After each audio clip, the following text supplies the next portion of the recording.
Alright, boys and girls, welcome back to part 2 of the VOD. Is the, oops, hang on, hit the wrong button.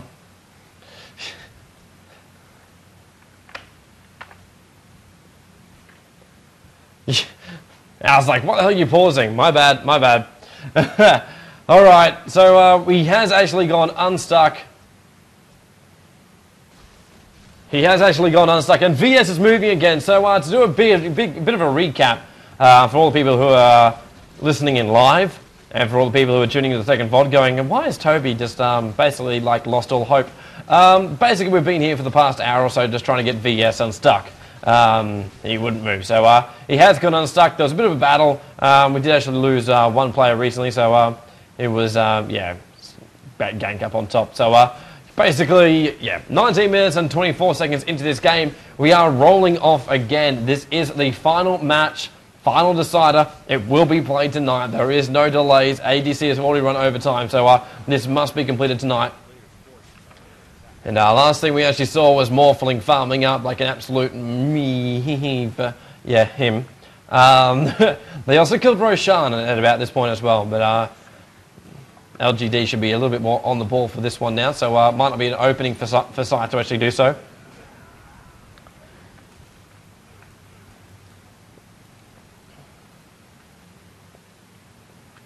It's a bit of movement actually moving around Roshan. Looks like we do actually have our Smoke of Deceit. 1 DD rune. Still can't believe actually picking that up. Actually, doesn't actually pop off the Smoke of Deceit. Smoke of Deceit actually did just wear off VS. Just then he got a little bit too close to HY. Is there a ward? Yeah, there is actually a ward watching that. So Scythe already saw him moving and coming out of that. So they know something is a little bit up. Apart from the fact there's now 3 heroes pushing up the mid. So preparations for mid-tower defense, tier 1 towers, all still up here for Scythe. They have removed all tier 1 towers, including 1 tier 2 tower on the top lane of LGDs. So they have actually lost a little, well, LGD have lost a lot of map control. As far as this match actually goes, they haven't really had control since, well, since the start of the game, really. Where you obviously look at the CS scores coming up. HY is up to 108 for 12, 119 for 12 for Yamatar, 60 for 14 for Koi. Jump over to LGD. Highest they've got is 70 for 12, which is the Invoker. 62 for 8, which is amazing, playing as the Batrider, who just recently died as well.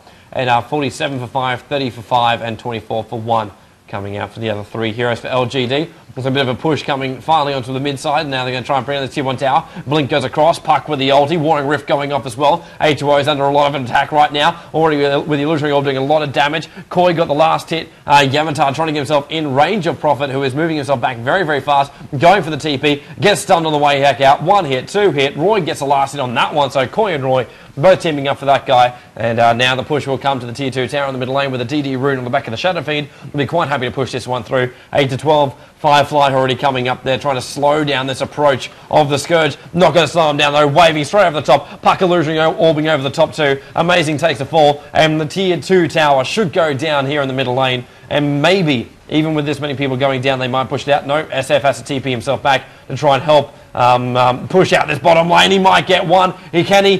Big head, big race. Save game will come out now with HY. Getting that kill, so Sharky asking for the save game. Obviously he's got to remember the pro saver of all time is actually here, making sure that no kill is actually interrupted with the SF TPing towards bottom.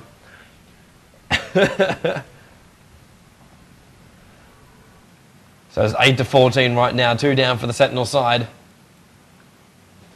Tier 2 tower, only 1 left standing. It's on the bottom lane here for LGD. DD rune to add to a, yep. Wow. Where the hell did that fly from? Somebody jumped to a replicate. That rock actually just hit. Someone follow that on a replay later on. But that rock followed Yamatar all the way down. Roshan now easy to kill. So much damage coming out from Scythe to actually do this. Once again, they did this last time they actually got Puck. Koi just staying up on the high ground. Not wanting to get too close. Just in case they do actually need his ulti to hold everyone out of place. But Morphling picks up the Aegis Immortal as well as the last hit. That makes it 3,500 up for him as well. So he'll go up and buy his Eagle Horn, which will get him on his way to his Ethereal Blade. Gives a little bit of extra damage early on, so he's happy with that one. So now LGD massing up in the middle. LGD did actually have that blink dagger on Batrider last time. There's that blink again, just pulling the support hero down. Koi just got out of position there a little bit, so Puck just dying there. That's not exactly what they wanted. Puck is one of those great heroes that if you do leave him unchecked for a while, he can actually farm up a little bit to the point where it can actually have basically a Gwynsu up and running. So great support hero once he gets that up. So many stuns, so many disables between his Warring Rift as well as his Gwynsu. Amazing gets the last hit in the tower in the middle, by the way, so the denied attempt that tried to come out there from Sharky. It's a little bit late. CM's animation always a little bit slow. In fact, the attack animation is actually pretty slow as well. Morphling waving up towards the top, wants to go for VS. Actually caught at the moment. VS got a TP himself out, does so successfully, and VS did... the frickin' Morphling tried to move himself up and get that stun off there, but VS able to TP out in time. Got to be careful of jumping to that replicate. Morphling just without ability to be anywhere on the map he wants to be. Moving between the lanes while still farming up with the replicate. As happened Clockwork Goblin. Ships in the night.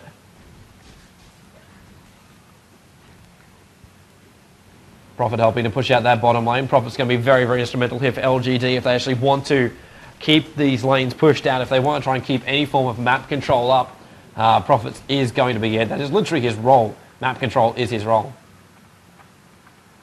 We do have one ward up here by LGD. Give him a little bit of vision. That sentry ward is a little bit too far away to actually see it. With LGD trying to reclaim parts of this map. Scythe, a little bit better view. Currently looking around. Is that a blink dagger on the puck? It is a blink dagger on the puck. BKB on the SF. Once he picks up his blink, all hell will literally break loose. 3 denies on the mid lane too, just making sure that there is absolutely nothing easy for VS there in the mid. TP down towards the bottom lane on the front side of it. SF is going to lead the charge. They need that stun to come. Here comes Puck. Illusory orbing over the top. Look for the blink. There's the ulti now. Going to hold these two in place. Prophet's trying to TP out. Warring Rift goes off. Stun over the top too. And Furion should actually die here. Morphling trying to wave himself down. Yamatar just in range to get the last hit here. 830 also getting brought down. HY gets the last hit for that one. CM dropping the ulti which wipes out that wave. This push will now come for the tier 2 down that bottom lane. Very easily now. In fact, the Centaurs on the front lines. Couple of illusions just to help the way. Shadow Fiend now with the Yasha up, so we're going to completely ignore the Blink Dagger and just go straight for Manta. And try and outpush this game straight away. Looks like Clockwork Goblin and VS trying to do some damage to that tier 2 tower in the middle lane. SF now coming down with the army of Shen. Couple of skeleton minions to also take the damage for it. SF and just keeps attacking him. They need that creep wave to really help them right now. Blast damage still coming off tier 2 tower. Morphling is going to defend that one with very great ease. Tower, that was actually a bit of a futile push without the creep wave. The tower does automatically regen its health at a very fast rate too. You need to be pumping out a crap load of damage there. Backdoor mechanism is actually too strong. Mr. Raug has it completely right on the money. Morphling just waving over the top of that lane. Ethereal Blade is now... Ethereal Blade, sorry. Now actually up here for the Morphling. So all he needs is one hero. One hero. In fact, we might even see actually 830 dying on the bottom lane. Puck should be able to bring down VS on the top. Oh, Willie Morphling now going to come right over the top. Koi with the magic wand charge. Wave comes over the top. He picks up one. The blade will save the blade for a rainy day. In fact, actually does fire off the blade. Picks up a double kill on the top. And that is 3 heroes now down for LGD. After they push this tier 2 tower too, we will have a save game. They have a creep wave this time, so there's no automatic regen. Clockwork Goblin, what was YYF doing there? Puts up the cogs, which will buy him a little bit of time, but he won't be able to stay alive. Or Batrider coming in with the lasso, pushing now HY back again. Does lose Clockwork Goblin while he's trying to fight this one now. Batrider moving himself up a little bit further north. Frosted over the top and will just run himself straight over the top of the trees. Still 4 down for the Sentinel. If they bring this guy down, it will be a genocide as well. As actually, as Amazing manages to claim a double kill, just burning them up. That was actually quite, would you believe the word amazing, to actually get those kills. And we will see the fallback.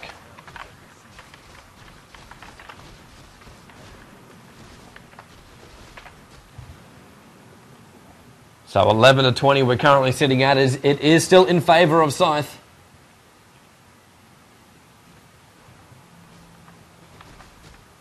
But those last 2 kills not going to hold their phrase. Oh, Morphling. He can pick off anybody, anywhere. Very low on mana, though. So as far as the wave goes, Puck going to come in. Warring Rift goes off, wants to save him up there. But, Puck sacrifices himself for the good of the team. Or no, Blink Dagger goes up. He's going to try and escape out of this one. Morphling's already long gone. He actually, before, used his replicate to actually get himself back out of there. There goes another illusionary orb, going to fly up a little bit higher. And a good spin comes out there from the Invoker. Morphling, Koi being very, very freaking hard to actually kill. Shen ready to push down this tier 2 tower on the bottom lane. Morphling is there. 2,200 gold on top of him right now. Made that 2,700 gold with that tower kill. Getting the last hits as well as the extra 200 gold for everyone on his team. CM ready to push out. Morphling needs to get that Manta up sometime soon as well. Roar goes off. They want to try and shut him down, but with 3,000 gold, it's going to be very, very hard to do so. In fact, Morphling now replicating and actually Shen TPing him back. I love it. I love it. Shen is now just literally Morphling's bitch. Morphling will replicate, go back, buy up, heal up, and we see Ultimate Orb, so more than likely Skadi will be coming out from him, and then just jumps back to the replicate. So easy. So easy. SF ready to push out this mid lane too. BKB's up on top of him, 2,400. There's the buy-up. That was the exact amount of money for a Blink Dagger. So, or no, she's going to get Ultimate Orb. Almost the same amount of money, 50 gold difference. But Ultimate Orb will be coming out. Puck still having fun on the top lane, 2,400 gold for him. He picks himself up an Ultimate Orb as well. We should see a Gwinsu coming out from him. Gwinsu, Manta, coming out from SF when he actually finally has it done. There's that Yules I was talking about before. A long time ago. It was actually probably about an hour and a half ago. I was actually talking about that before. As far as the Scourge team actually goes, they've got so many options for them right now. The health, the life that will be coming out from Shen, as well as the support and auras from his creep wave. You've got SF, who just pumps out raw damage, especially with his big ulti, which you can't stop through the BKB. And now with pushing power with a 30-minute Manta being completed as well. Morphling, who can single shot anybody down the second he wants to shotgun their heads. Puck with the massive disable that he has, and once he gets his farm up as well, you'll actually see Gwinsu on top of him, so he'll have 2 disables, one through the Warring Rift, and one through his Gwinsu, also known as Sheepstick. And then throw his ultimate on top too, which is actually an AoE disable. You can almost talk about it that way, through the fact that you must stay in that area. Damn, that's so easy to farm. Which means you actually must stay in the area, or else you get stunned. So, yeah, very, very powerful on all fronts. Furion pushing out this top lane. Morphling's already heading up there. Puck ready to have a go. Literally orbing over the top here. Furion will now TP himself back out. Knows it's in a lot of trouble. More money for Morphling. Now going to head themselves down and see if they can actually pick themselves off a racks while HY is having a great old time down there on the bottom lane. He shouldn't be too scared at the moment. With the Manta style, very, very easy to actually, well, half escape. He can even then just pumping out massive damage. There's Morphling with the 2 ultimate orbs, so definitely Skadi coming out for him.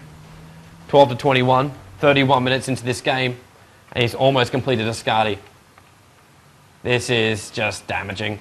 Very, very damaging. The second he pushes, or the second they manage to pick off one, this should be all over. Or maybe it will not be. Who knows? Who knows? Maybe someone who can predict the future. They might know. In fact, that should probably be a pretty big indication if they can predict the future. CM coming down towards that top lane. Morphling's there, trying to get on top of Amazing, which is Sean. And in comes Puck Illusionary Orb, checking up on the high ground, trying to find any angle whatsoever. Manta Style still able to actually pop off here from HY with the second they want to push out. Rocket just damaging off the creep wave. There's that aura stack I was telling you about, and 2 trolls. Each with the ability to throw 1 net, so they can really stay on top of all the battles right now. Morphling wiping out that mid wave. Just way too easy. Massive morph to agility as well. That's why you're seeing it's plus 137 plus 95. 100 agility plus 95. That's just coming from the stats, that plus 95. The 109 agility has literally shifted himself. That's literally Morphling's power. And looks like we've got a little bit of an engagement actually happening down. Sharky getting himself caught out, so CM probably wanted to throw down. In fact, did actually throw down that ward to give it a little bit of vision for Morphling. It's a loss to actually lose that aura, but not a massive, massive loss that you go, oh my god, let's never engage until we actually get CM back. SF wiping that bottom lane. How much would he like a close razor right now? Not going to get it, but going to get 1,400 gold for doing that. Roshan being pulled out for just a little bit. No ward keeping tabs on that one. Impossible for that to actually be the case, especially with Geometry Site being brought up on Chen. Wanting to also support in multiple ways. One through health, one through auras, and now one through map control. Easy to do so as well. Range attack can go anywhere. Have a bit of a look around.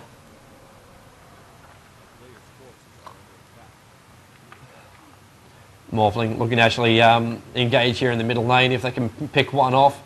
LGD, no, they can't engage. Just got to try and push these lanes back and get some sort of control back. SF, Morphling, wave over the top. Rocket comes in just to annoy them. And now they will fall back. 1,800 gold on top of Morphling now. Getting even closer to completing that SGDsgty, which should be done by 36. And now he's going to grab a DD rune. This is going to be one hell of a time to push. Plus 336 damage is what he actually gets. So all he wants is one hero he can find and kill. And instead he's actually going to go up towards the top lane and defend his tier 1 tower. More than likely deny as well.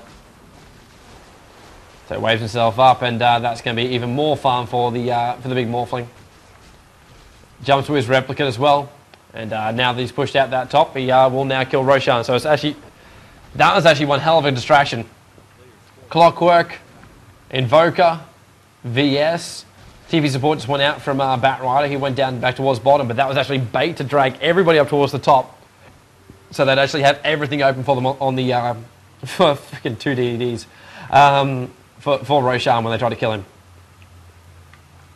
So DD Room wearing off on the Morphling, but we do actually have one on the SF with a couple of razors. We'll wipe out this wave. There's the TP support going straight back again. They let that tier 1 tower just go up on the top. And it's 13 to 21 right now. But Scythe, they're about to try and make this 1 racks to nil. And that's the stat which really counts at this point. Morphling, Yamatar. Who's he going to hit first? He's going to hit himself up in the air at this point. Liquor Sphere actually helping him with that. And then jumping back to his... I think he actually jumped straight back to his replica during that point. But ready to actually fight here in this middle lane. So are the Sentinel. They're going to look for that opening. Where is Yamatar? He's trying to find that. He's trying to find Amazing a little bit closer if he can get it. Instead, let's just attack the tower. Glyph fires off. Yamatar forced to fall back.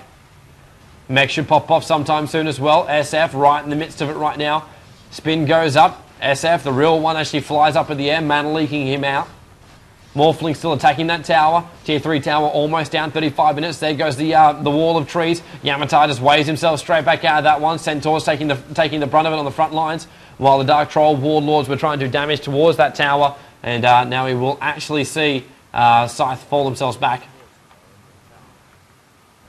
Rocket still going out. Yamatar, just a little bit of damage. Flying over the top. Clockwork Goblin went for a bit of a lucky hook there on HY. No joy for the boy though. And now we'll fall back towards the high ground, hoping that someone's going to chase him up. Still good regen coming out from all these guys. Morphling has more than enough mana. Actually, one shot. Morphling over the top. Clockwork Goblin's dead. Puck holding the rest of the team in place right now. Can they do the damage? The SGDsgty will definitely kill Amazing. Either that or maybe Fury is going to come up. Bit of a big spike happening during that one. But VS also falling back. Koi got the last hit in that one. Morphling still on the hunt. And Fury just around the corner manages to TP himself back out of that one. But 3 heroes down for the Sentinel. Now the push will come towards the mid. They just need that creep wave to actually follow. And then they're actually there. Replicate having a bit of fun with the dragons. Now the wave coming through. Demolishes the wave instantly. They can easily push up to the tower. Doesn't want to do it though. The backdoor feature will actually kick into play if they do that. So going to wait for that first creep to come up and be in range. Tower starts to attack that one, and this should spell the end of the mid-racks. Enough damage still. SF holding on to that Manta style. Doesn't want it just to make sure he can get the rack. So maybe Scythe are thinking they can keep this pressure up here in the mid lane. So there goes the mid-racks.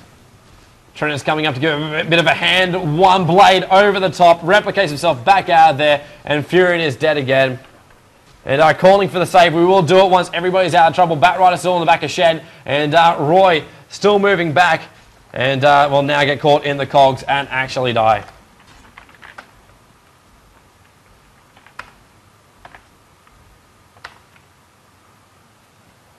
So now 40 to 25.